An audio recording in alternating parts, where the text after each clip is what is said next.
The media reported that the aggressor country Russia does not want to join the US initiative to establish a 30-day ceasefire. Most likely, the Kremlin will try to manipulate the US. Director of the information and consulting company Defense Express Sergei Zgurets spoke about this on air at Espresso. According to him, it is in the Kremlin's interests to drag out the process by putting forward various arguments so that the discussion around the ceasefire continues. At the same time, Russia will act in accordance with the words of Putin, who said that everything is decided on the ground, there is good dynamics there, and they do not intend to agree to a truce. If there is a truce, then Ukraine must stop mobilization, stop training the military during this period and not receive foreign aid. These demands, of course, are not real prerequisites for the Ukrainian side to agree to them, Zgurets explained. In this way, Russia wants to change the format of the discussion in order to avoid European influence and remove Ukraine from initiatives. This is not the first time that Russia has used such tactics.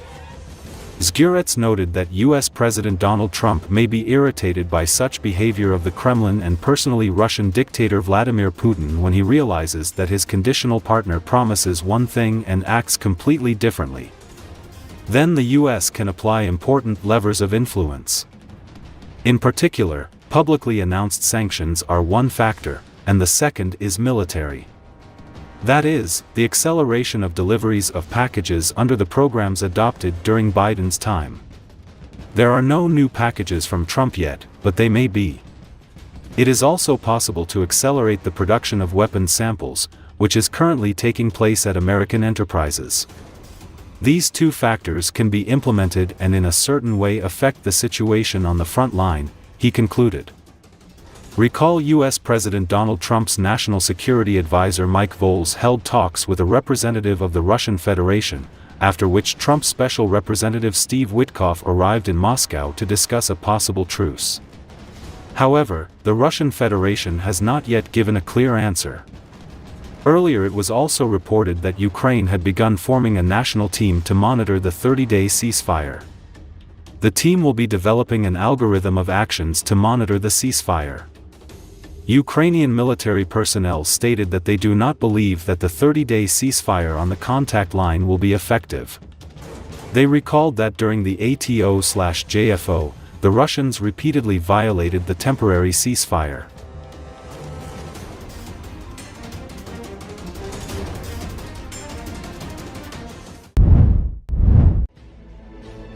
Friedrich Merz, the winner of the snap elections, is planning to fulfill a long-held wish. According to Der Spiegel, he is ready to announce the transfer of long-range cruise missiles to Kyiv. Ukrainian armed forces specialists have already begun integrating Taurus into Su-24 attack aircraft and F-16 fighters. Merz also agreed to create a €500 billion infrastructure fund. He lifted the debt brake, allowing Germany to increase borrowing for defense and aid to Ukraine. Merz also achieved the abolition of the debt brake, which will allow the German authorities to borrow more money for defense needs. Military spending means not only their own needs, but also assistance to Ukraine. In particular, the future Chancellor has already announced his readiness to allocate €3 billion in aid to Kyiv. It is expected that this amount will also include Taurus cruise missiles. The German Taurus is a 1.5-ton cruise missile with a turbofan engine propelling it to high subsonic speeds over a distance of around 300 miles under GPS and inertial guidance. Most importantly, it packs an 1,100-pound dual warhead with a smaller charge to blow a hole in the target and a bigger charge to explode the target from the inside. The missile's high-tech features explain why the Ukrainian Air Force has been so desperate to get its hands on the Taurus. MBDA Deutschland GmbH and Saab Bofors Dynamics built just 600 Tauruses for the German Air Force. And until next-generation American and German missiles arrive, the Tauruses are the German Air Force's only deep-strike munitions, critical weapons for a major air war with a serious foe. That's not an insignificant number given that, between them, France, Italy and the United Kingdom have provided Ukraine with just a few hundred similar Storm Shadow and Scalp EG cruise missiles. German Tauruses could grow Ukraine's cruise missile inventory by a third. The Ukrainian Air Force would likely hang the Tauruses under the swinging wings of ex-Soviet Sukhoi Su-24 bombers that the British and French have already modified to carry Storm Shadows and Scalp EGS, in part by salvaging old pylons from retired Royal Air Force Tornado bombers. Coincidentally, the German Air Force still flies a few dozen of the swing-wing Tornadoes, primarily as Taurus launchers. Technology probably isn't the major factor in the timing of a possible Taurus transfer.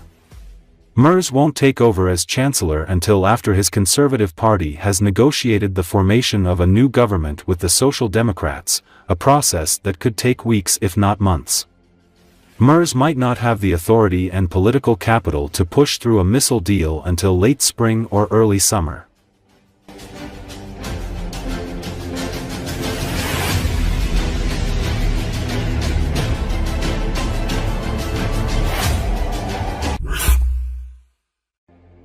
In the year after Russia launched outright war on Ukraine, NATO leaders approved a set of military plans designed to repel an invasion of Europe. It was the biggest shakeup of the alliance's defense readiness preparations since the Cold War. NATO Secretary-General Mark Rutte has warned that Russian forces could be capable of launching an attack on European territory in 2030, raising fears among the member countries. The secret plan set out how Western allies would defend NATO territory from the Atlantic to the Arctic, through the Baltic region in Central Europe, down to the Mediterranean Sea. Up to 300,000 troops would move to its eastern flank within 30 days, many of them American. That would climb to 800,000 within 6 months. With the Trump administration warning last month US priorities lie elsewhere, Europe must take care of its own security. Mustering just 30,000 European troops to police any future peace in Ukraine is proving a challenge. Billions of euros are being shifted to military budgets, but only slowly, and the Europeans are struggling to fire up production in their defense industries. Beyond funding, tens of thousands more European citizens might have to complete military service, and time is of the essence. According to Stockholm International Peace Research Institute estimates that Europe, including the UK, has almost 1.5 million active duty personnel. But many can't be deployed on a battlefield, and those who can are hard to use effectively without a centralized command system. Analysts say that in the event of a Russian attack, NATO's top military officer would probably dispatch around 200,000 US troops to Europe to build on the 100,000 US military personnel already based there. With the Americans out of the picture, a realistic estimate may therefore be that an increase in European capacities equivalent to the fighting capacity of 300,000 US troops is needed, the Brussels-based Bruegel think tank estimates. Europe faces a choice: either increase troop numbers significantly by more than 300,000 to make up for the fragmented nature of national militaries, or find ways to rapidly enhance military coordination, Bruegel said. NATO is encouraging countries to build up personnel numbers, but the transatlantic alliance isn't telling them how to do it. Maintaining public support for the armed forces and for Ukraine is too important to risk by dictating choices. The way they go about it is intensely political, so we wouldn't prescribe any way of changing this, whether to go for conscription, elective conscription, bigger reserves, a senior NATO official said on the condition of anonymity because he wasn't authorized to brief journalists unless he remained unnamed. 11 European countries have compulsory military service: Austria, Cyprus, Croatia, Denmark, Estonia, Finland, Greece, Latvia, Lithuania, Sweden, and non-European Union nation Norway.